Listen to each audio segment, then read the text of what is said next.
Hello বন্ধুরা, তো আজ তোমাদেরকে দেখাবো আমি ধনে আর জিরে কীভাবে গুঁড়ো করি। তো বন্ধুরা, ধনে জিরে গুঁড়ো করার আগেই ভেজে নেবো একটু ভালো করে। তো তারা ধনে জিরে ভাজে নেবার আগে একটু সামান্য পরিমাণে একটু চাল নিয়ে নেবো। এটা আমার শাশুড়িমা বলেন, কি আমি জানি না, আমার মায়েরা তো ওরকম করতে দেখিনি। যাই হোক, একটু চাল নিয়ে একটু যে কোনো ভাতের চাল নিয়ে একটু ভেজে ভেজে নিলে বা চালের গাটা একটু আরশোলার মতো ভাজা ভাজা কালার হয়ে গেলে তার মধ্যে এবার দিয়ে দেবো ধনেগুলো।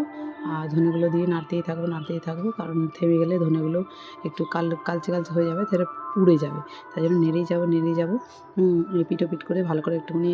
ধনেটা যখন ভাজা ভাজা হয় তখন ওর মধ্যে একটা খুব সুন্দর স্মেল বেরোবে ধনের মতো। তো যাই হোক, ওগুলোকে ভালো করে ভেজে নেওয়ার পরে এপিঠ করে ভেজে নেব। নিয়ে আমি তারপরে এবার জিরেটা দিয়ে দেবো ওর মধ্যে।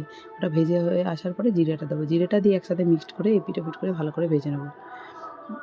তো তারপরে বন্ধুরা, আমার তো আমি মিক্সি গ্রাইন্ডারে করব না, আমি হচ্ছে আমার শিলনোড়া আছে, আমি সেখানেই আমি ওগুলো পেস্ট করে নেব। তো দেখো কীভাবে সুন্দরভাবে পেস্ট করে নিই। তো যাই হোক, তোমরা বন্ধুরা সবাই ভালো আছো আশা করি। এই গরমের সময় সবারই কাজ করতে কারোই ইচ্ছা করে না, কিন্তু তবুও কাজ করতে হয়, কারণ কাজ ছাড়া তো আর চলবে না। সংসার করতে হলে তো সারাক্ষণ কাজের মধ্যে ব্যস্ত থাকতে হবে।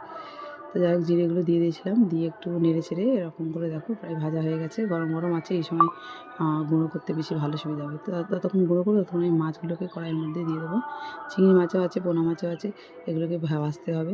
তো এগুলোতে কড়াইয়ের মধ্যে দিয়ে ভাজতে দিয়ে আমি ওদিকে গিয়ে শিলনোড়ার মধ্যে ধনেটা জিরেটা পেস্ট করে নেবো। আমার তো শিলনোড়াতেই করতে হয়। তো দেখো, ঝটপট করে আমি শিলনোড়ায় পেস্ট করে নিচ্ছি।